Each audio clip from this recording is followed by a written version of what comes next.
Welcome back to the show, everyone. Thank you again for joining us. And we have another very special guest on the show this week. He is a highly decorated Green Beret. He retired as a master sergeant. And right now, he is leading the Task Force Dagger, which is a extremely wonderful program that helps out people from all across the military whenever they're running into issues, gaps in cares, anything like that. And in fact, whenever I was in between my sixth and seventh deployment, I was having a difficulty getting connected with some medical resources. Task Force Dagger swooped in and they were super instrumental in getting me checked out, thoroughly evaluated. And it was them that really put me on the path to really advocate for my health, advocate for the medical things that I needed. And they did everything they could to set me up for success. And they're helping out people all around the world. He was definitely at the pinnacle of his profession as a Green Beret. And now he's leading a new fight for warfighter health. So, Mr. Dardia, would you mind introducing yourself, telling us a little bit about your background and what brings you here?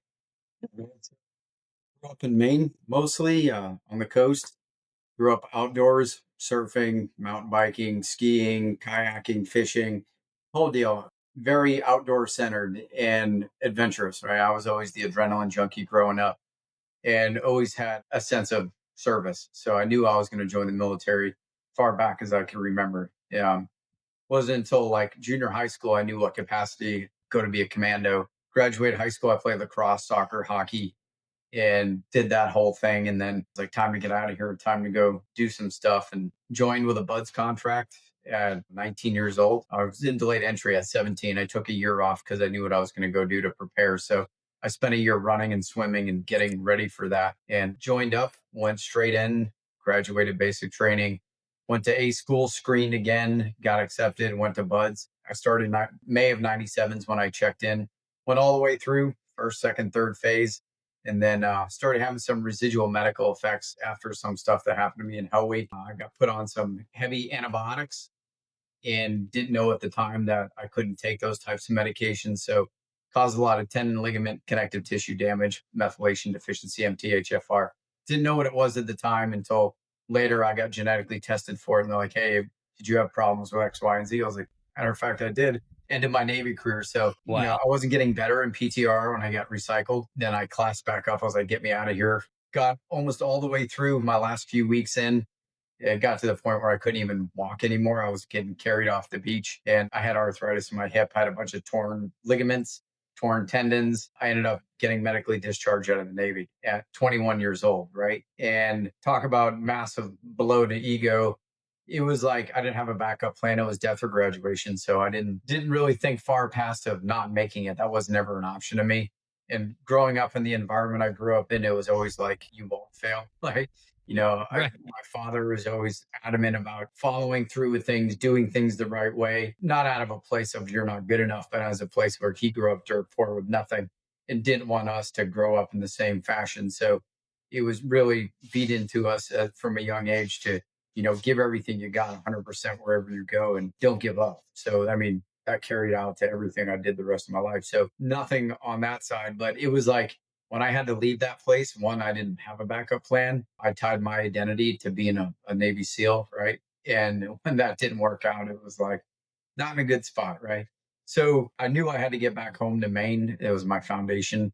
That's my safety net, right? Like family, friends, everything outdoors, and really had to do some soul searching, right? Process all those things. And I was like, I'm going back. I was like, I have to do this. This is going to be a burning hole in me if I don't. So I started rehabbing. The VA was sending me bottles of pills. I was, I think, 60, 80% disabled. Voc rehab, going to college. I had everything made. According to everyone else, I had it made because I had all my benefits, but I was miserable. But I was really just like focused on, I need to go finish what I started because I knew it was eating a hole in me. Talk about reoccurring dreams. It was all the signs and symptoms of PTSD. I had never seen any war or deployed or did anything. I didn't even know what PTSD was at the time, but it was a loss, good, bad, or indifferent. It was a major event in my life that changed me forever.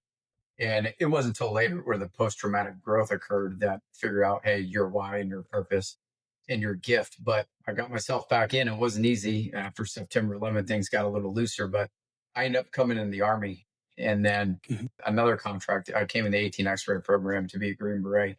It's the only reason I wanted to join the Army. They made me go in the reserves for a few months before, but I knew what I wanted to do, and I went and did it and made it all the way through. No recycles, no hiccups, no mistraining, and got to a team. And then I literally graduated SEER school, and then I did a quick train up at Mid South and went straight overseas. So did 3 back-to-back deployments. And it wasn't until I started taking Methlequin when I was overseas that all of a sudden I started having very similar symptoms pop back in me of like the anxiety, the nerve pain, the crazy dreams. I was like, what the hell is this happening again? It was like Mhm. flashbacks. I'm like, nope, like I don't want this happening again to me. Where I'm at like the pinnacle of my career, and all of a sudden the rug gets pulled out from underneath me. And I came back in 2007 after my second deployment, and I went through Sephardic. I literally got off the bird from Green Ramp, came and checked into Sephardic and went through 9 weeks of that with I didn't have any break, not even like 2 days of break. I literally started right when I got back. Graduated Sephardic, went straight into Cephalic because my team was going through. For those that don't know what any of this is, advanced urban combat, CQB, explosive breaching stuff. But high intensity training, high stress, zero fail. If you fuck this up, you're done, right? Type schools. Came out of Cephalic. We did like 3 PMTs that year. We were out at NTC, Mountain Warfare Training Center, Hawthorne, Nevada. We went to the Bahamas, did a dive requal. I wasn't home that entire year. So you can figure that your significant other probably not too happy about that. So facing a divorce. And then right before the deployment, we got a new team leader and said, hey, we're going back to Cephalic again. 2 Cephalic, Sephardic, and about 3, 4 PMTs in 1 year and a divorce. It was not cool. Like I was falling apart. Thank God for my '09 deployment. That probably saved my life. But I came back from that '09 deployment. Was like, here's your kit. I'm out of here. Good luck. Whole bunch of other stuff happened, but I was not in a good place, man. And I kind of knew what was going on because of what happened to me before. Thank God what happened to me before happened because it prepared me for what I was about to go through. So '09, I get sent to be a Cephalic instructor. Uh, so imagine that, right? I told you I just got my head blown in for a couple of years and then go work at a schoolhouse full of heavy metals and blast overpressure with a Right. brain that was already pretty beat up. So it wasn't until I stopped deploying that I realized how bad I was. Everyone else could notice it before me. I was the last one to figure it out. But I felt like I was dragged around a shell of a body. I was not present. My mind was always somewhere else. Parts of my day would be completely gone. Migraine, headaches, massive amounts of pain, fatigue, memory loss. Like I was just like, what the hell is going on? And when I finally decided to tell somebody what was going on, they're like, oh yeah, you probably have PTSD or you're stressed, you're depressed, take some meds, you'll be fine. And I was like, no, I don't think that's what that is. I think there's a little more to this.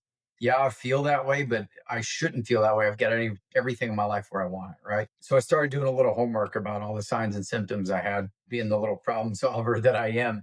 And everything came back as traumatic brain injury, neurotoxicity, mitochondrial dysfunction, all those things kept popping up. And I'm like, okay, what are these things? Where are they in the environment? When I started looking, it was everything I'd been exposed to. I was like, okay, I can check every single one of these boxes. Heavy metals, solvents, radiation. You know what I'm saying? Like went down the whole list: blast Yeah. overpressure, impact concussions, sleep deprivation, chronic stress, traumatic stress. All of it was there. And I was like, all these things have a known effect on the body. I'm like, well, I guarantee you, if I was exposed to all those things, I know what that damage looks like in the body and how to get it tested. I looked up all the types of diagnostic tests to do to look for those things and went and asked my battalion provider to start running some labs and running some diagnostics. And everything came back normal. And the first doc I was working with, I'm still in contact with now. He's like, if we keep looking, we're going to find things that are wrong. I was like, wait a minute. I was like, wait a minute. I was like, well, I'm telling you what's wrong. Like, I didn't just randomly pick these things up out of my ass. I was Yeah. like, I literally am suffering through all of these things. And then it was like, oh, you're just a one off. You're the canary in the coal mine, right? Like, I heard that so many times. There's a funny story about canaries in coal mines with heavy metals and toxins and toxic gases, right? So I had Yeah. MTHFR, didn't know it at the time, but I'm 5'5", right? So I'm not a big dude. I have low storage space. So more toxins have that ratio of body weight composition with atmospheric exposure is going to be more concentrated in a smaller area, right? You have less distribution. It's a really So good point. I had everything going against me, right? And I was working in a highly contaminated range facility. So I had everything. And finally, it was like, if I have this, I guarantee you other people have this. So started having the conversation. I started my soft health awareness page on Facebook and started talking to other people and sharing this information. And then it was one of those things where it was like, who is this dude? Shut the fuck up. Don't talk about these things. You know what I mean? And Right. then once you help enough people and enough people get tested and find all the same things, it's kind of hard to put that genie back in the lamp, right? So 2012, after going through all my treatments, going through NICO, figuring out all the heavy metal stuff, working with a functional medicine provider, I'm like, I got to do something about this. So I was like, I'm not the only one. So I was fortunate enough to let the foundation allowed me and gave me the opportunity to start that program, the Soft Health Initiatives program. That's the program I founded. I didn't found the foundation, but I founded the Health Initiatives program, one of three programs there. But and started getting out there proactively, not chasing ambulances, but getting out there with the education and be like, look, guys, it goes right back to like being an 18 Fox, force protection, intelligence preparation, the battlefield mission analysis. Like, if we know this stuff's out there, we better protect ourselves, right? That's IPB. And we know the environment, we know the effects, which develop control measures and implement them. That's risk management. So it's like identify Yeah. hazards, assess, develop controls, implement them, that whole thing that we're forced to do with everything. We Right. didn't do it for health and wellness. We did it with training, Yeah. operations, but we never did it for ourselves. So I basically built a program around all those principles: force health protection, risk management, mission analysis, IPE, IPB. Like that was it. I took health and wellness and put it in a language everyone in the military understood. And once I did that, it was like what people think is a highly complex issue: suicide, cancer, operator syndrome stuff, and then simplify it down into the most easiest form to regurgitate, right? And it's like, hey, an abnormal reaction to an abnormal situation is normal behavior. So if we're exposing people to these elements and we know there's known effects to them, it's going to have a known result, right? And so all that we're experiences, those are responses to our environment. And so we were calling them all diseases. Like it randomly appeared out of nowhere that all these people were feeling depressed, anxious, angry, apathetic, chronic inflammation, stomach issues. Any of that was random. And like the disease fairy came down and gave it to them. Like, oh, poof. Sorry, dude. Shit genes. You know what I mean? Like it was total bullshit. It was actually pretty damn simple when you looked at it. And Right. it's too much for too long. And the body gets exhausted, the mind gets exhausted. There's no difference between either one of those. Usually the body quits first, right? And then the mind. And so the bottom line is if there's no recovery or no bouncing back, definition of resiliency, then you're going to break. There's just a point. Everyone's got a different breaking point, right? Psychologically and physiologically. What do our assessment and selection processes do? They want to see what your breaking point is if you break, right? So they know when they assess and select us exactly what they're looking for. And they're looking for people who don't quit, who can endure, who can compartmentalize, who can problem solve. And who's best suited for that? Kids who grew up with adverse childhoods, right? So, Right. yeah, that's where it comes down to, man. It's like we keep playing dumb with all these things, like we don't know what this is, but it's really simple. Sounds like I'm oversimplifying, but I'm not. No, I mean, I'm resonating with it a lot because some of the things that you're saying is everyone knows that we're pushing ourselves to the limit. Like Yeah, that's the baseline. That's the baseline. That's how you get selected. Is exactly. like you said, you find those limits. And then senior leadership, people on the back end, Yeah, once they get presented with a problem, it's like, "Oh, this is weird. How come we have people who are breaking? I yeah, don't get it. They just did you did like 4 back-to-back deployments, 3 back-to-back deployments with selection, with yeah, all these things, going through these long periods of time away from home, having that impact your relationships." yeah. So, I mean, you did a great job of encapsulating, like, outside of what Hollywood paints our, like, job as, The you non know? sexy stuff. Yeah, Right. It's just the grind, and it's constantly in that bubble of being over scrutinized, yeah, over analyzed. You're always watched. Everything always has to be perfect at all times. And yeah, just like you said, like there's only so much every single body can do before it starts breaking down. yeah. And so whenever this was occurring to you, did you feel like you were being betrayed by your leadership or by the system whenever you did present and you're like, "Hey man, I'm screwed up. Can you please help me out with this? I don't know what's going on. I need to see a doc." Yeah. Can you tell us how you were feeling or what was going on during So that period? I can, and I was actually going to talk about that. But I mean, it's a Oh, good my point, bad. right? Think about from someone who's never experienced anything like that. I got medically discharged out of the Navy. I was a disabled veteran with benefits, voc rehab, going to college, had a small business, and worked for Red Bull. Okay. I gave Nice. all of that up to come back in the military. Do you think I was hunting for disability ratings or looking for a way out of anything whatsoever? Right. Absolutely not. But you know what? If you don't know somebody, you're going to judge, right? So, Right. like, I had to explain myself 100 times, but there was a ton of betrayal, and mostly from the medical community, not necessarily SF leadership, right? I mean, your track record, your performance overseas speaks for itself. I wasn't trying to get out of anything. I was always trying to get into something, right? So Right. it's not like I ever said no to a school or a training opportunity or a deployment. Not Right. until later in my career when I was severely messed up. But it was like one of those things where it's like, what are you trying to accomplish here? What do you want? I'm like, look, dude, you tell it. I have a tab on my shoulder. It says special forces, right? It doesn't say good enough. It doesn't say average. It doesn't say the mean, right? Every day you have to earn that damn tab. And you expect me to perform here. But if my health is down here, how the hell am I going to do that? And what happened to me in the Navy taught me don't keep your mouth shut. Let someone know what's going on. Don't hide that. And so I see medicine as proactive and preventative. I was trying to use it as maintenance to figure out what was wrong to keep myself healthy so I didn't get medically retired and discharged again. And Right. so the military doesn't see it that way. They see malingering, they see whatever. And it wasn't until I was able to articulate that clearly with people what my intent was that like, oh, this dude's not trying to get testosterone. He's not trying to get on a profile. And by the way, I was never on a profile my entire career until the last 2 years before my medical retirement, right? Like that was it. It was a tough fight, but I'm telling you, it goes back to that, what I was telling you before. Those that have a why to live can bear anyhow, right? Mhm. I knew what my purpose was after what happened to me, that I could help way more people here with the program that I started than I ever could overseas training junkies, right? Like I knew that. And at that age, I was a little older than the average bear coming. I came back in when I was 26. But imagine trying to explain that to younger dudes who are like, I'm indestructible. That shit doesn't apply to me. Whatever, old man. Like, there's always that person that's in there. But in reality, I do this every day for a living. Trust me, my calendar's full with dudes that are O5s, O6s, and SAR majors and CSMs that are coming unglued once they lost their duty position in the military.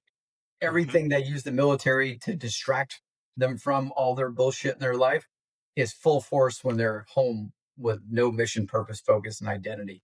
And that's the aha moment. Oh shit, dude. When you were trying to do all that and say all that, I wasn't even ready in receive mode. I was trying to gun for the next position, whatever it was.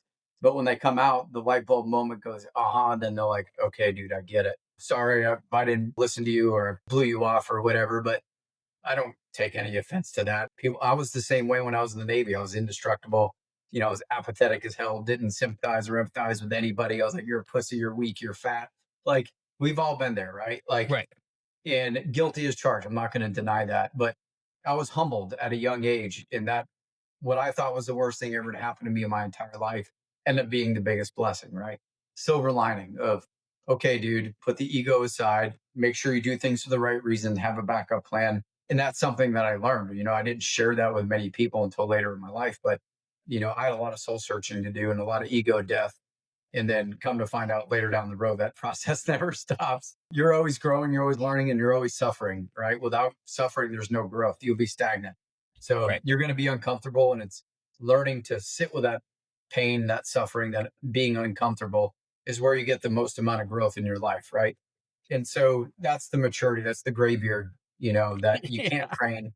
You can only learn through experience doing that, right? You Mhm. can tell people all you want, but until they experience it themselves, they're not going to relate to you. So it was like, the stigmata, everything bad that happened to me was able to turn into something positive to help other people. So no regrets, wouldn't change a damn thing. So That's awesome.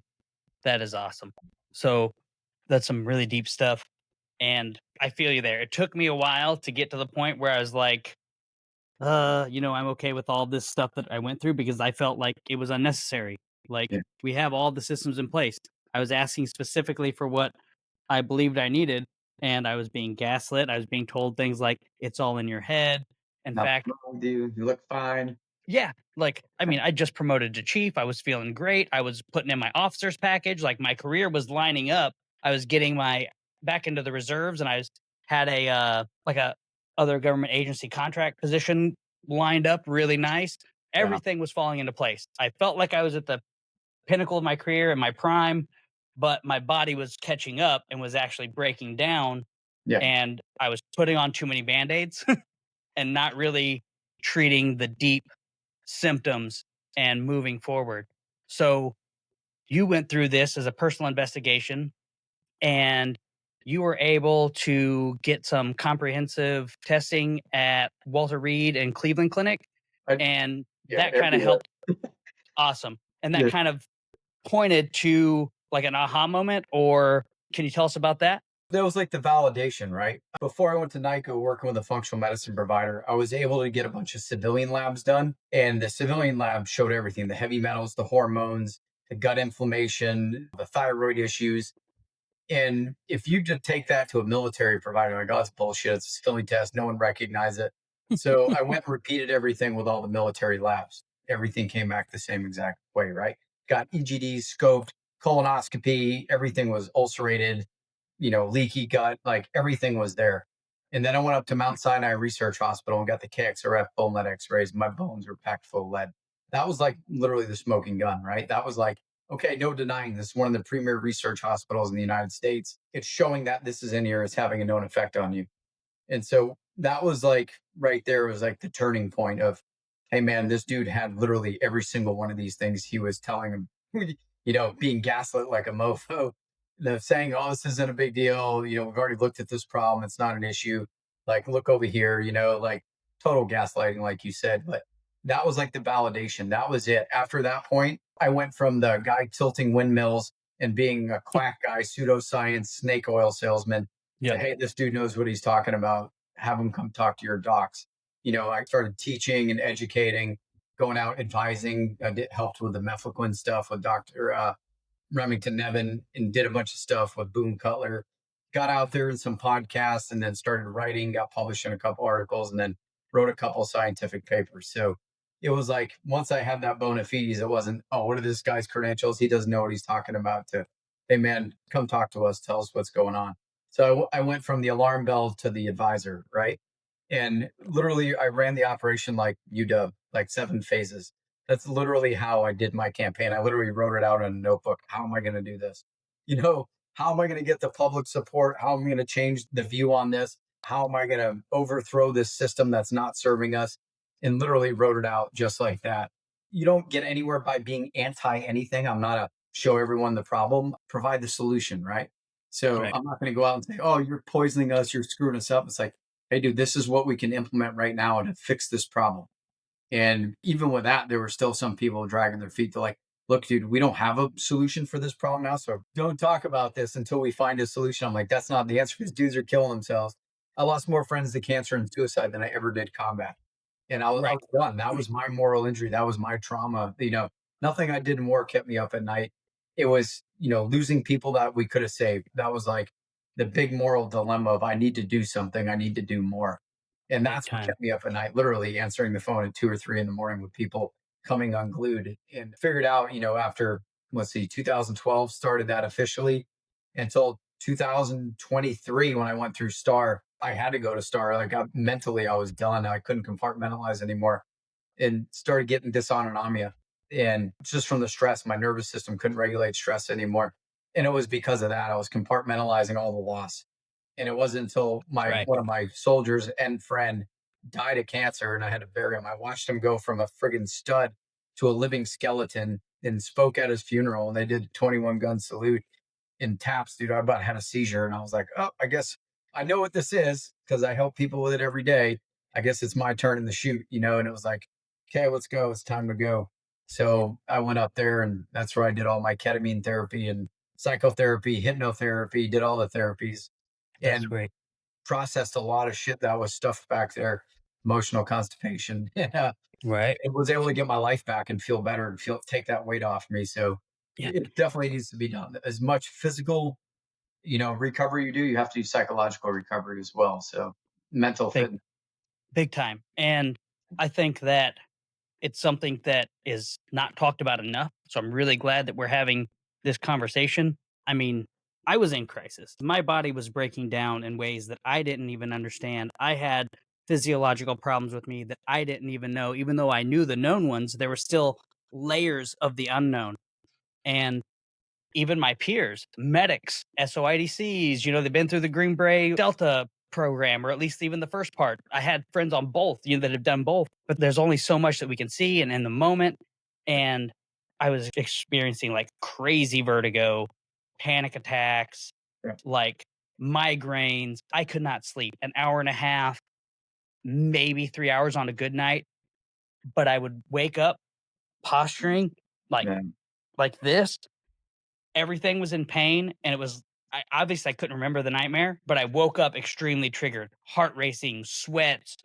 That's how I would wake up, and I was angry because I'm like, I gave better medical care to Afghanis in Afghanistan, and here I am, a veteran who's paid into this insurance system this entire time, and they're not even helping me sleep. And so, like, I finally got to have a talk with, like, 15 minutes with Mike Boss, who's the chairman of the VA committee, and kind of like you said, giving some practical solutions. Like, what do we have now that is like known care? We don't have to do any new approvals. And a stellate ganglion block, the material cost for a stellate ganglion block is like less than $50. Yeah. Like, if we have people that are starting to hit these acute phases of crisis, why isn't that your IFAK? You've got it, your tourniquet, whatever you want to call it, but it's right there on hand. It's like, okay, cool. We already know that people are going to have these situations. Let's Yeah. get them a stellate ganglion block, a couple milliliters of freaking a nerve block. Yeah. And for less than $50, you could save somebody's life and give them their life back. Yeah. My bad. I knew I was probably going to go on some No, I tirade, mean, but just nailed that, right? Like, what do we do for gunshots, heart attacks? There's an intervention, right? You don't tell someone, hey, go talk to someone, you'll fix your gunshot. Trauma right. is physiological as well as psychological, right? You can't just be like, oh, take the pill, everything will be better. Most of the medication they give you prevents you from processing trauma. And you can't process trauma when you're currently in trauma, right? So if you're chronically stressed or always waiting for the hammer to drop in your environment, your nervous system goes, I'm not safe. So you don't process and work through things that are in the rearview mirror when you're in a current state of stress. The nervous system is designed not to do that, right? Like, it compartmentalizes for a reason to keep you alive. And if you want to go back there in that rucksack and process those things, you need to be a safe, certain environment, right? Like, you need to know things are going to be provided for you. That doesn't exist in the military context, right? Every day you're, like you said, hierarchical stress. Someone controls your outcomes. Your schedule is provided for you. Your missions are provided for you, right? Like, you don't have a say. That's it. The only time you have a say in the military is when you are downrange and the enemy's shooting at you and you can fight back, right? Other than that, do what the hell you're told or your career is over, right? That's hierarchical stress. That's powerless, helpless, hopeless. That's the worst form of stress you can endure as a human being, right? That's like rape. That's like a psychological abuse, all those things right there. It's the same type of stress. Your body doesn't know. Always go back to the SEER school study when they looked at people who were put in an environment where their fate was uncertain, even though it's in a resistance training lab, it's a controlled environment. The nervous system doesn't know the difference. And they saw the highest ever recorded levels of cortisol in human history and castration levels of testosterone in a 3-week program, right? Now, that's like, think about that. And imagine they say when you are going through that, it's worse than open heart surgery. So think of the effects of being helpless, hopeless, and powerless. Like I said, sexual abuse, rape, emotional abuse, like those things have a horrible effect on the body. I see it every day in female clients in the military sexual trauma, childhood sexual abuse, autoimmune conditions, POTS, all these different histamine intolerance, MCAS. I see it every day. I had 3 this week who had postural orthostatic hypertension, ulcerative colitis, name your autoimmune condition, right? Like hives, rashes, all these things. It's from the same reason. It's unresolved trauma that's physiologically manifesting, right? their nervous system's been on guard for so long that it affects immune function. And then by the time you hit 40, your immune system's so weak from constantly being responsive to all those things that you can't fight back from those things anymore, right? So we see it all the time, more in females than I do in males, but women take on the weight of the world. They take everyone's problems, they're nurturing, naturing, but men were like, fuck your feelings. I don't want to feel those things until it gets to the point where that doesn't work anymore. And like I said, you feel like you're having a seizure or a panic attack and you're like, oh, guess that doesn't work anymore. We got to go do something. So, but yeah, man, you're dead on. Yeah, and so thank you. And kind of transitioning forward, you've gone through multiple transitions through your life. So for you, you got put on a good track. You got to get evaluated by a lot of places. You were used as that case study. You developed that plan moving forward. So part of that fed into your new mission. And you touched on it a little bit. You founded the Soft Health Initiatives program within the Task Force Dagger bubble while you're still on active duty. Mhm. So this directly connects operators to cutting edge treatments. Sometimes they're unavailable through the VA, DoD, like hyperbaric, oxygen therapy, heavy metal detox, IV ketamine infusions. Why are these treatments so critical for the operator syndrome that you've helped define? I'll expand on that too. We also help enablers, support personnel, and family members too. But the biggest thing, right? I want you to think of military medicine with your background, right? We're the experts in trauma response, right? We don't look at anything proactive and preventive. We help people after they're injured. And readiness is the top priority in the military, right? It's not make you feel good at anything. It's are you deployable? Yes or no. And so when you have all these problems, right, in the military, and you're like, I've got this ouchie, I got this boo boo, this pain, this migraine. They're like, look, dude, you don't have cancer, you don't have heart disease, you don't have liver disease, you don't have kidney disease, you don't have diabetes or Alzheimer's. You're good. You're ready, right? We'll manage all the pain with medications. We'll manage the blood pressure.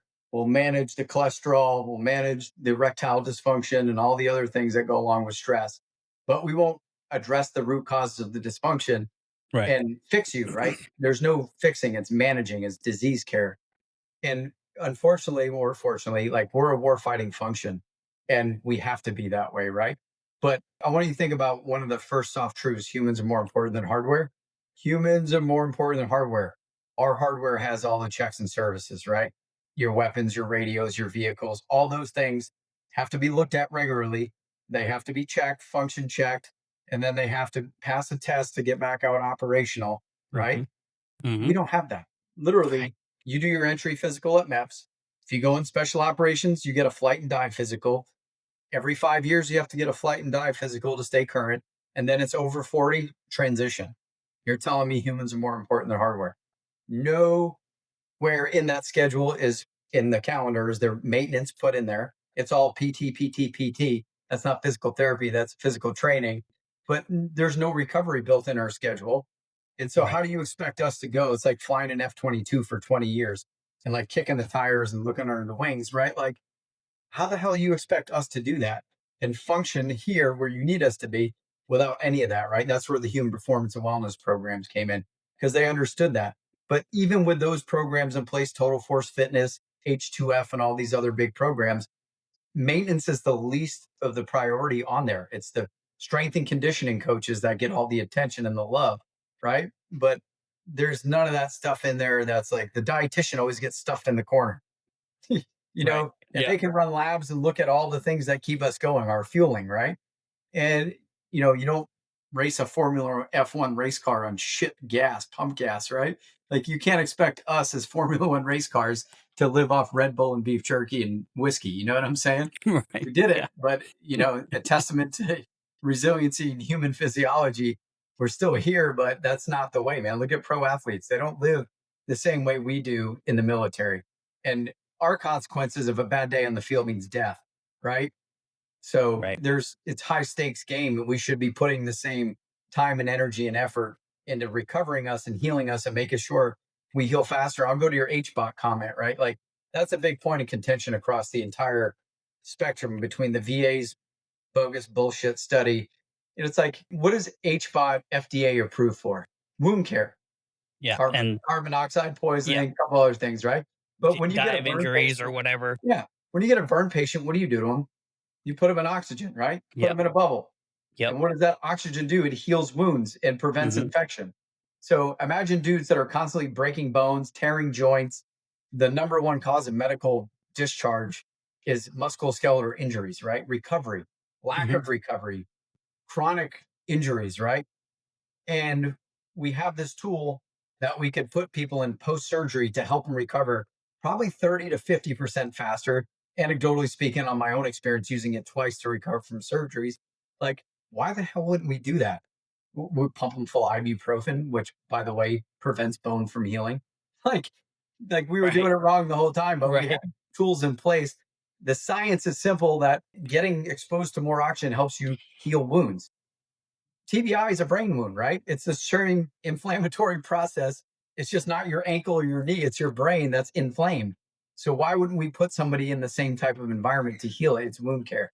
Don't get me started in that, but I'm just going to use that for anybody listening.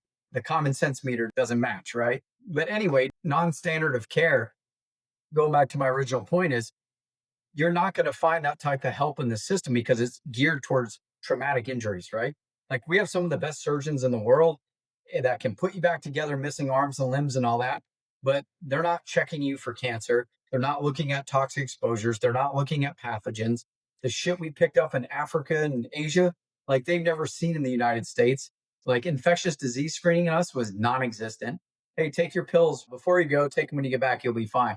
We found river flukes, Rocky Mountain spotted fever, Lyme disease. Not like we don't spend a lot of time in the woods, but we're finding all these things when we do actually do infectious disease screening on people that have been complaining of autoimmune conditions, chronic pain, neurological stuff for years. Ask anyone who's had Lyme disease, right? What that feels like.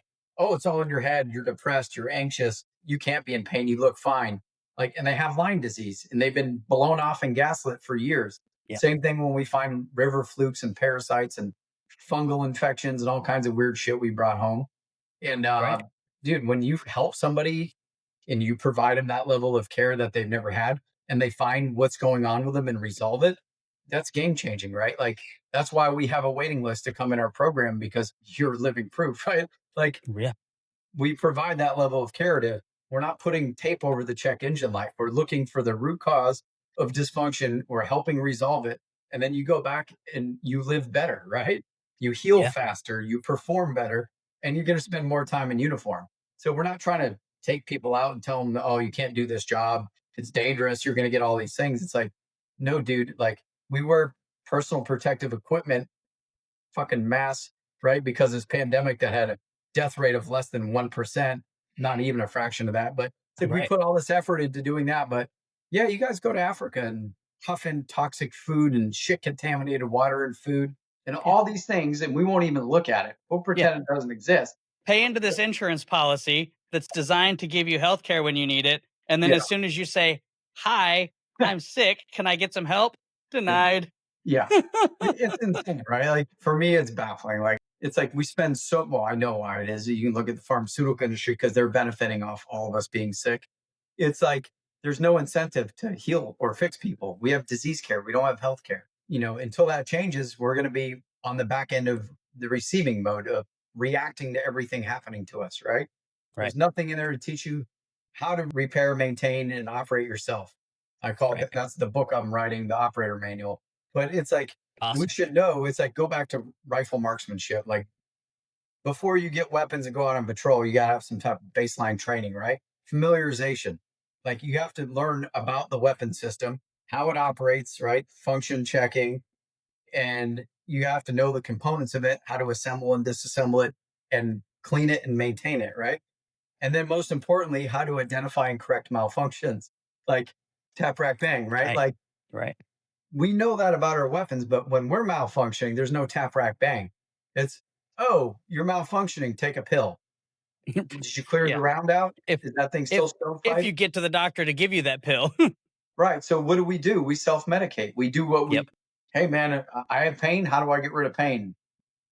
Oh, I have anxiety. How do I get rid of anxiety? And you wonder why dudes are self medicating with drugs, alcohol, and women to try to make themselves feel better. They're trying to get out of suffering, right? There's a reason why the number one cause of death in the United States is opioids for military age males. And number two is suicide for military age males.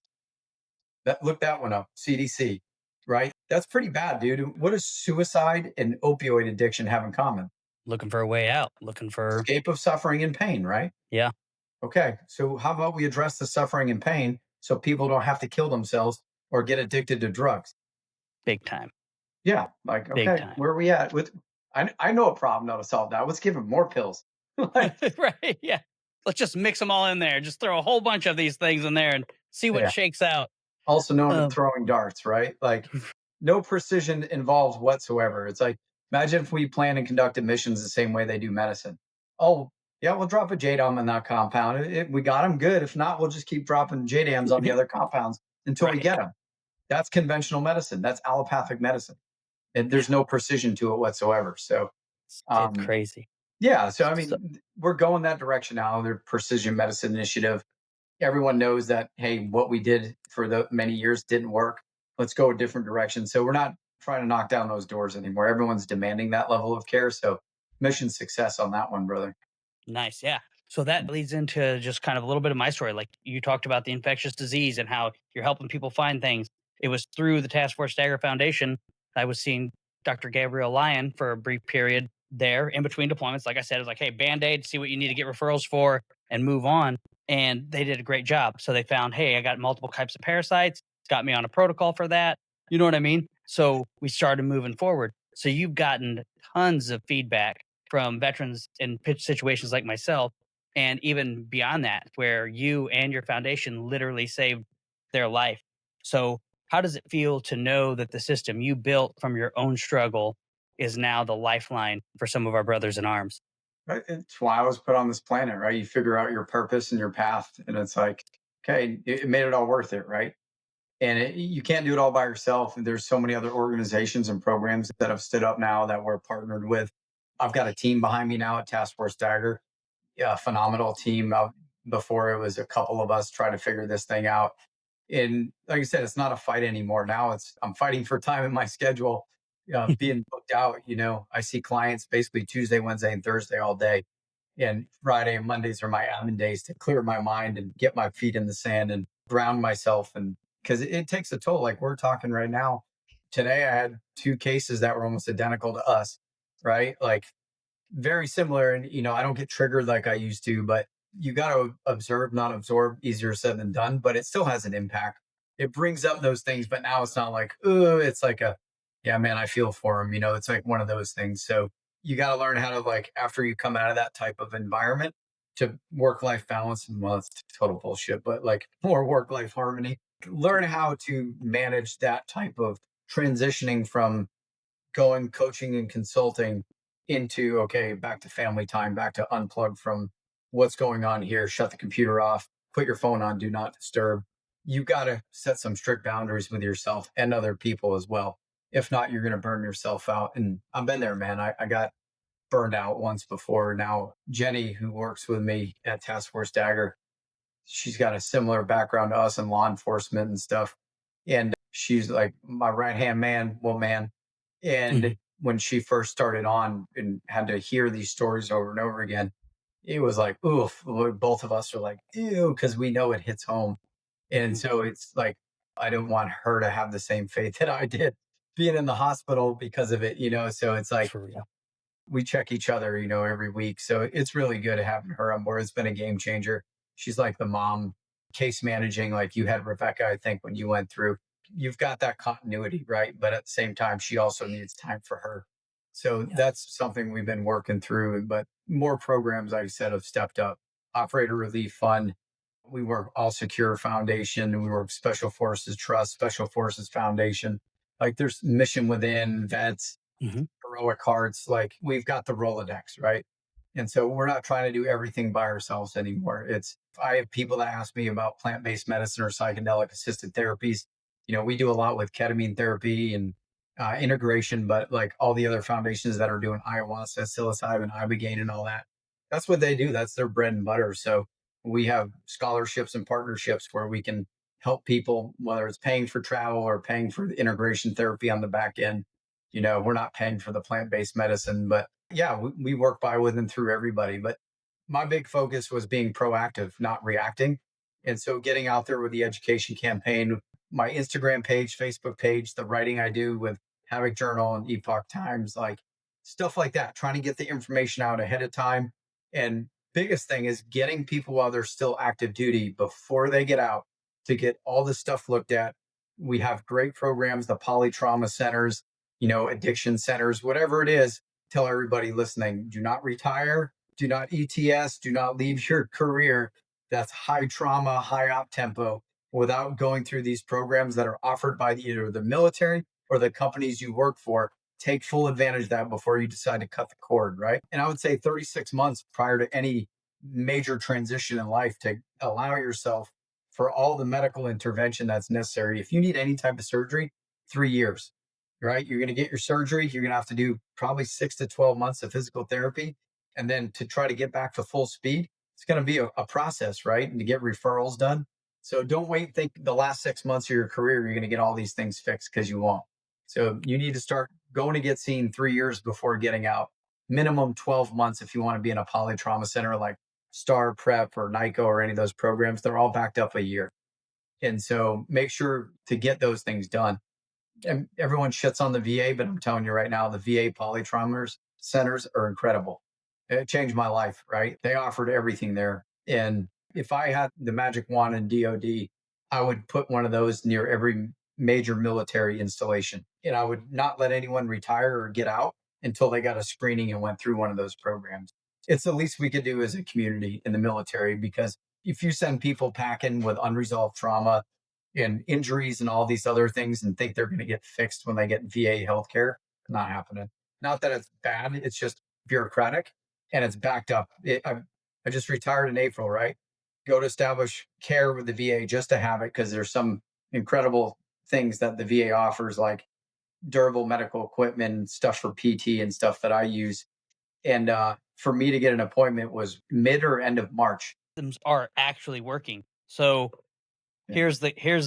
I'm just going to throw in a little tidbit of my little thing, and then I'll get Yeah. off my little box. But me just trying to get care, I went in, got my referral from my team. Hey, history of traumatic brain injury.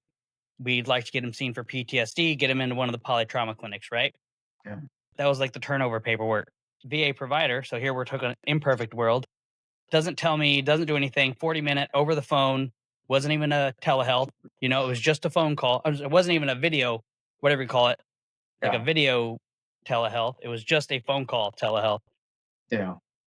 Bipolar, no secondary diagnosis, no whatever. After a 15-year career in special operations with 7 Yeah. deployments, just promoted to chief. Yeah. Hmm. Hmm. It doesn't take a medical expert to say that something's really fishy there. Yeah. Um, this was going on all kind of during the pandemic, right? And one of the things that kind of broke my brain, if you will, is something that you kind of mentioned previously, is it's not just a military issue. There's the civilian component. And whenever your physiology it does not feel safe, when your Yeah. physiology does not feel safe, you can't process trauma, you can't grow, you can't heal. Yeah. The pandemic itself is something that I've said multiple times, forced the world, everyone to endure kind of a deployment, if Yep. you will, because they have to face that uncertainty. They're afraid of death, even though the statistics are showing you're actually very safe. Yeah. The media pumped so much fear Yep. that everybody kind of went through the psychological cycle Yep. of a deployment at the same time.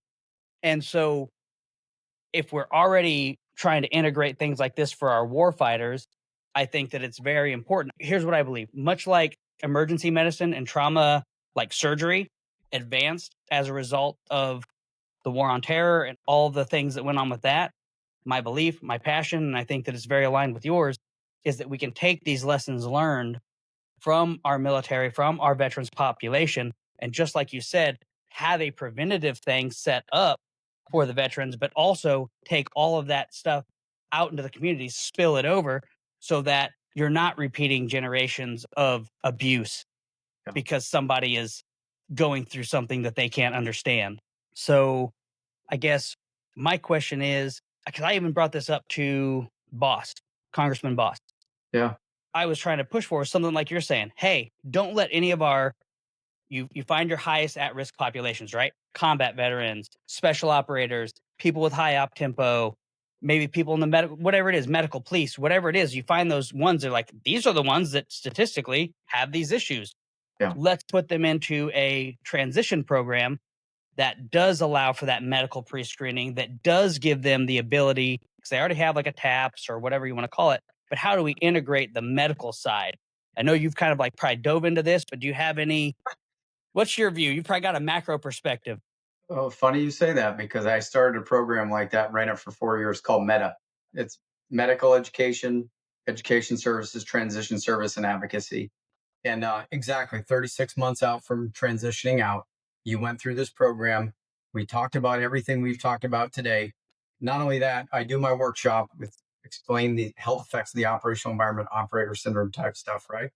And then I back feed that with all the providers and programs that are required to address all the issues we brought up, right?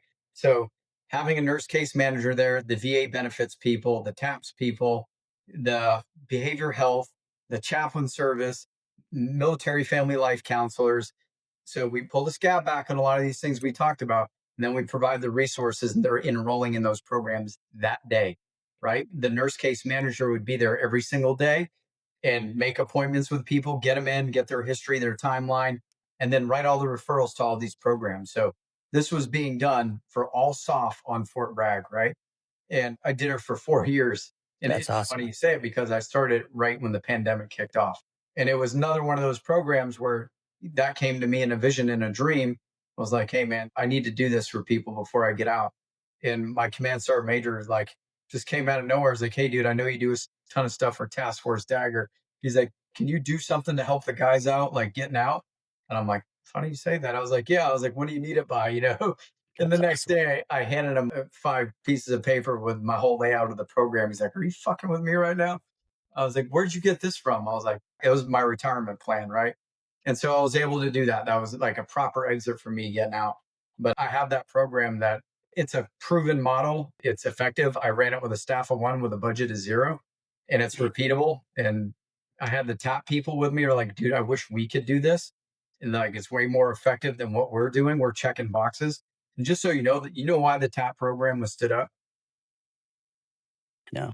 All right. It wasn't because they cared so much about people getting out of the military. It was literally to get people off unemployment because it was costing the government so much money.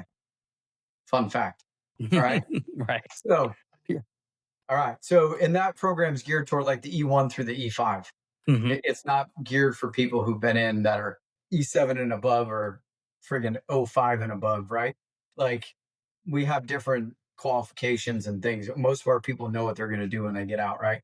Clear mission, purpose, focus, and identity. But it's funny you say that. I mean, I've got a model that works and it should be implemented across every unit, not just special operation and not just military, any career field where you work high stress, high op tempo, first responders, medical professionals, lawyers, doctors. It applies to everybody.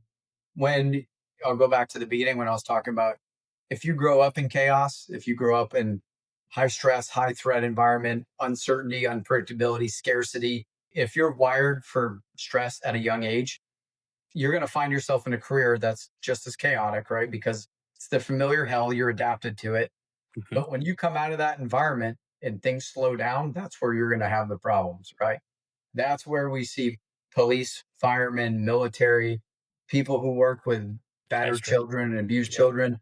That's when all those thoughts in that Pandora's box, the jack in the box, the lid blows off, all that unprocessed shit comes out because they've been compartmentalizing for so long. There's a reason why suicides were higher like the first 120 days of retirement or separation, right? Because you had all those distractions before and then you come back and all of a sudden you're head on with all your stuff. Yeah. And we know this, right? Like, why are we playing dumb with this still now? Like, every police, fire department, hospital, wherever it is, should have a program that helps you do all the shit that we did in SOF and helps you with that. Hey, man, like, think about this for trauma. I'm going to use this, right? Think of law enforcement and first responders, EMTs, and stuff. The trauma they see is 10 times worse than we ever saw in combat. We knew what we were getting into. We signed up for it. We trained for it. Right. Doesn't make it any better. But you know what? First responders and EMTs, they don't get the stress inoculation training like we do. They go from watching little kids mutilated by dogs and lawnmowers and people shot and stabbed and raped and murdered to the dinner table in 30 minutes. Tell me we had it bad in the military, right? No. For real. And there's no type of training preparation or anything on the back end. Oh, tell someone if you need help. Yeah, right. Go to any fire department and say, hey, I'm broken. I'm having nightmares. No fireman's ever going to say that, right? It's just like us in the military. You suck it up. You compartmentalize, suffer in silence. It's what you joined up for. You better fucking do it, right? Like it's the same type of environment. But there's a reason why dudes kill themselves because they feel like they're a burden to anyone else. They feel like they can't recover from their situation and they're not as good as they used to be and they have no purpose for living. Couple that with the top three medical conditions that are associated with suicide, TBI being number one, sleep deprivation number two, insomnia, and chronic or terminal illness number three, or pain. Check, check, check. Right. Well, any of those career fields, professional sports, military, first responders, all those things, right? It's all the same shit. It goes back to lifestyle and environment. And if we know those things cause all those issues, why aren't we getting out ahead of this and saying, hey, look, guys, you chose this profession. It's not like no one's going to be a fireman because they know the risk of cancer is going to be higher. Oh, everyone knows the inherent risk of breathing in toxins, right? Like you go into being a fireman or a policeman knowing that these hazards are there. Same in the military. But what we can do is be like, hey, man, you're coming into this environment. Here are all the things that go along with this. And here's what you need to do to protect yourself. Most importantly, if all the check engine lights are going off and you're doing everything you're supposed to be doing, you need to raise your hand and tell somebody. Most importantly, we got this thing over here called maintenance that we put on the calendar that after 5 years or 10 years or 15 years, you're going to go get a full look under the hood. You're going to get some maintenance done to you. You're going to take some actual time off, not just changing. It's like letting off the gas pedal, not actually hitting the brake, but actually getting something in the schedule that helps your nervous system balance and regulate and spend family time, right? Implement it. Right. We don't do that. There's no organization on the planet except professional sports where recovery is in a contract. You will sleep, you will eat this, you will do this, right? No other profession has that. Wow. Maybe actors too might have that too, but I don't know. I'm not an actor, but I do know professional sports world. And if you don't get paid if you're broken, right? So, and if you don't show up on the field and win games, the owners don't get paid, right? So there's incentive to maintain yourself there, not in the military yet. So we need to get there, man. That's my point on all that. Yeah, I dig it. I mean, those are another reason I was so excited about this interview and being able to chat with you is because those are my two passions moving forward. Is Yeah. one, finding some way to standardize that off ramp Yeah. to catch everybody. There's no Yeah. reason that we should be falling through the cracks at this point. We Yeah. have the VA that's funded. We have the polytrauma clinics that know what they're doing, just like you said. Yeah. But sometimes people fall through. Sometimes the situation, the system, the funnel doesn't work the way it's supposed to. Got it. Check. But let's standardize something so that we can reduce that for one. And then for two, I just Yeah. kind of want to ask from your perspective, you've worked with tons of cases like this, distill this down into a call to action for Yeah. the person that's listening right now who does feel broken, who feels dismissed, who feels like they're lost in the medical system, that they're failed by the system, they're feeling betrayed. What's the first step that they can take to take ownership of their own health the way an operator would? It's you got to learn that you have to invest in yourself, right? You'll spend $400,000 in a house, $100,000 in a truck, 150 grand on a boat, but when it comes to eating clean and healthy and buying supplements and doing all those things, you're like, oh, it's too expensive. I can't do that. You only get one of these. There's no DXing this thing. You can't buy a new one, right? If you don't understand the value of why operating and maintaining this thing correctly, right? Think about a car. What determines the lifespan of a car, a vehicle? The miles that you put onto it or engine How hours? it's operated, Yep. how it's maintained, and the environment that it operates and lives in, right? Yeah. Okay. Think about us the same way, right? What type of environment are we operating in? What are we doing for preventative maintenance? And what are we doing, right? Like think of a rusty car, getting the salt off the car. Yep. How are we taking care of ourselves, right? Like it's that simple. And if you can look at yourself like your vehicle, your house, or anything else, maintain yourself the same way. One. Two is we need to go into proactive preventative medicine, which is performance, lifestyle, or functional medicine that actually prioritizes health, not managing diseases, right? There's healthcare, then there's disease care. So I understand why trauma and medicine has its role, not trashing it, but I'm saying we have to do more health and wellness. Health, right? There's a difference between health and wellness. Health is the status of being healthy, homeostasis. Wellness is the practice of maintaining health, right? So if you want health, you have to practice maintaining it. And that's where we're not teaching people how to do it. That's the operator manual, right? And Hmm. so, where in your military career or your firefighter career, your police career, do you get taught to operate, maintain, and identify and correct malfunctions in yourself? Zero, right? That information usually becomes available after you have a drinking problem, after you have a divorce, after you've gotten in some type of trouble. Then you get the resources, right? It's not front loaded. So my transition program was also an onboarding program. And so every organization should have an onboarding program that shows them all of these things and teaches them about all the resources to utilize. Because if you don't have the what's in it for me, why does it matter? Little Simon Sinek there, then it goes in one ear and out the other. If they don't have the buy-in, it's fucking worthless, dude. Like knowledge is not power, it's potential power. It's only power when you implement the knowledge, right? And so that's where we fail as an organization to the why. Like I went on post today, I had a doctor's appointment, right? To go get a little snack before my doctor's appointment, I walked into the commissary, the PX. The first thing I see is alcohol, dip, every processed food you could fucking find. And you wonder why everyone in the military, like 70% of the dudes are overweight and can't make tape, right?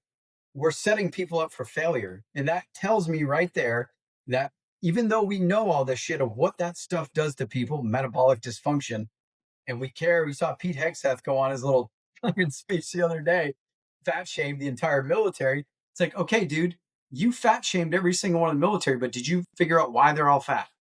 You're the Secretary of Defense. And if anyone's out there fucking listening to me, fix your chow halls, fix your commissaries, get that poison out of there. All right. If you want people to be healthy, you have to serve them healthy food, right? I'll go back to the tab, right? If you want people to operate optimally, you need optimal food, fuel, you need optimal recovery, optimal training, and optimal medicine, right? Not good enough, not half ass. You need to bring the standard of care up. And until we do that, man, we're going to be fat camping the entire military, right?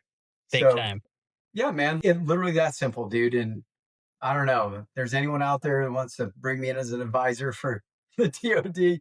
I'll be happy to do it. But I've been banging my head against the wall trying to get this message out there. Like, you can't expect people to be healthy when they're poisoning themselves every day, whether it's poisoning themselves with social media, stress, anxiety, expectation management, or poisoning themselves with food and the environment, right? And medicine. So, common sense, brother. I love it. Yeah.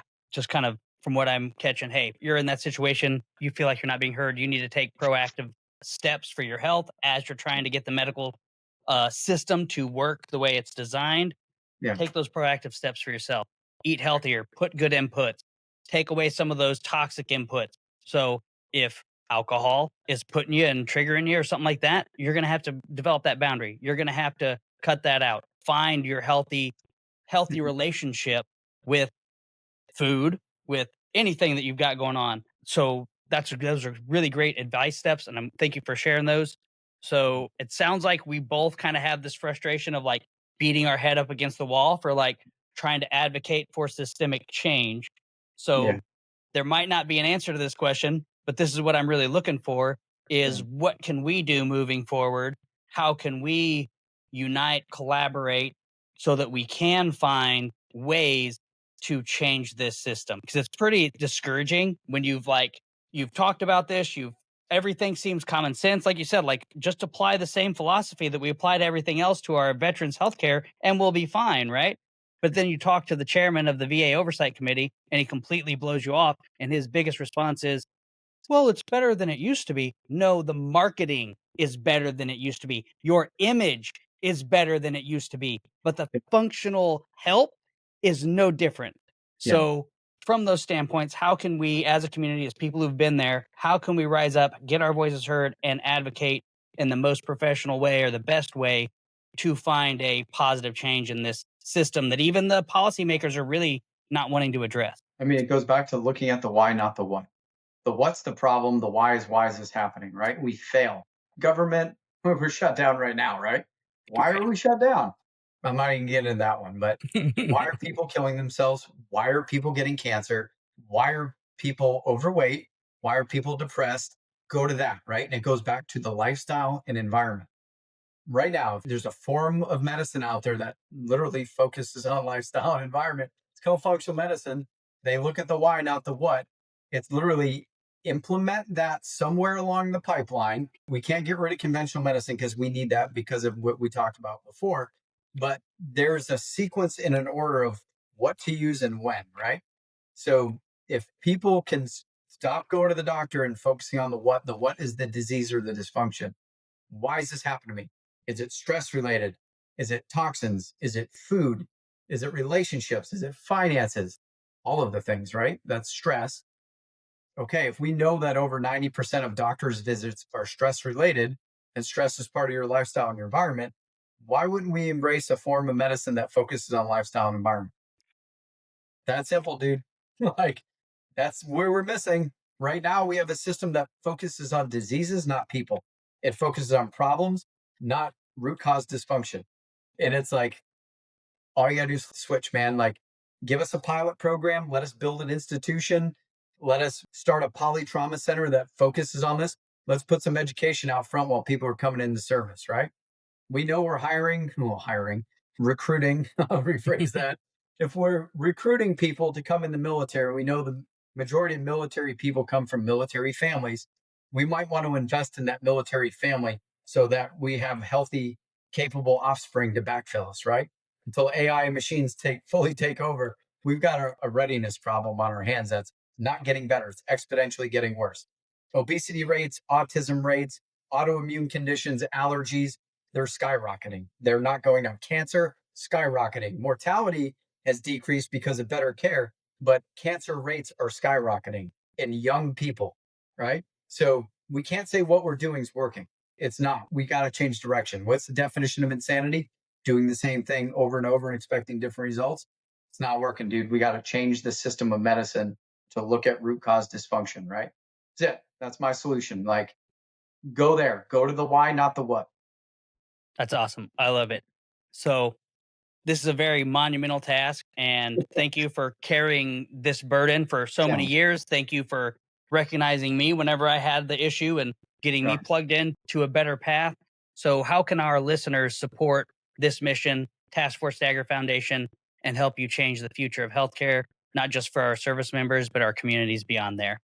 Yeah, man. I mean, www.taskforcedagger.org. You can donate through there. It's not just money. We need things, right? Like travel and lodging, if people own businesses or corporate sponsors, anything to help facilitate our mission, whether it's other medical programs or medical supply companies or anybody in the community that wants to make an impact, or if you have new technology or anything, reach out to us. The biggest thing is force multipliers, right? We educate. If you want us to come educate, anybody, whether it's a football team or a Fortune 500 company, everything we talked about applies to everybody, not just military people. And we're geared to that, man. And that money goes to the foundation. If you want to bring us in to do a workshop, that consider it a donation, right? But it goes back to force multiplying. That was my primary goal, was to do the SF thing, right? Teach other people how to solve their own problems. And I can't do it myself, right? So everyone that comes through our program becomes the next ambassador. They become the next spokesperson, the next advocate to help the next person in. That's invaluable, man. That's the mission accomplished, right? So keep doing what you're doing, brother. I'm glad you got to us. You know what I mean? The proof is in the patient, right? So it's repeatable, man. We didn't do any magic voodoo pseudoscience shit on you. It's looking for root cause dysfunction and addressing it. So, yeah, man. Awesome. Thank you so much again. I really appreciate you sharing your story with us, sharing us all these tips, and for coming on the show and just being here and doing everything that you do. Thank you Yeah, so bro. much, brother. Appreciate it, man. Have a good one. You too. Later. Right. I am so thankful for Geoff and the many people like him out there doing the work every day to take care of people and make sure that they're getting access to the resources that they deserve and need. So let's pour one out for this week's Debriefing Cocktails, where we distill the essential life saving lessons from that conversation and give you a clear action plan. Geoff just laid out a blueprint for taking back control when your body, mind, and even the system itself seem to be failing. Here are 3 takeaways you can put into action right now. 1. Stop treating the symptoms and find the root cause. Geoff's core message is that we're living in a world where disease care and not health care. They give you a pill for the pain, but never ask why you're having the pain. They put tape over the check engine light and instead of looking under the hood. So, your challenge for this week, pick one reoccurring issue in your life, whether it's fatigue, anxiety, brain fog, chronic pain, whatever it might be. Instead of treating the symptom, ask why 5 times. Dig deeper. Is it your food? Is it your stress? Is it your environment? Start looking for that root cause. 2. Perform your own maintenance checks. Geoff made a powerful point that in the military, humans are more important than hardware. You are important. You are valuable. But for whatever reason, we have our weapons and our vehicles that have scheduled maintenance way more than we do. We are the most critical piece of equipment we will ever own. Your challenge for the week is schedule one non-negotiable maintenance check on your calendar this week. This isn't another workout. It's dedicated to recovery. It could be a 30-minute walk in nature without your phone, could be a sauna session, or taking time to meal prep good, clean food and fuel for your next 3 days. Maintain yourself like you are the mission essential critical gear that you are. 3, become the CEO of your own health. Geoff's entire journey started because he refused to accept the "it's all in your head." He was dismissed and gaslit, so he took ownership. He did the research, he demanded the tests, and he became his own number one advocate. Your challenge moving forward this week: if you feel broken, dismissed, or lost in the medical system, your first step is to take ownership. This week, your action is simple. Ask one more question. Ask your doctor for a different test. Seek a second opinion, or spend 30 minutes researching your symptoms from a functional medicine perspective. Stop waiting for the system to save you and start leading your own recovery. Take action. Reach out for help. That would be my biggest takeaway from this episode is if you're feeling lost, if you're feeling like you're cut away in a stormy sea, reach out. Ask for help. Find the treatment that you need and you deserve. Again, thank you so much for being with us for this incredibly important conversation. We want to hear from you. Which of these challenges are you taking action on? Drop those comments, drop the work that you're doing in our social media comment section and let us know. And if this message resonated with you and you believe it's time to change the future of healthcare for our service members and our communities, please share this episode. Like, follow, and subscribe so that you never miss these vital conversations. And that helps us together collectively change that status quo in mental health care for our communities. Have a great week, y'all.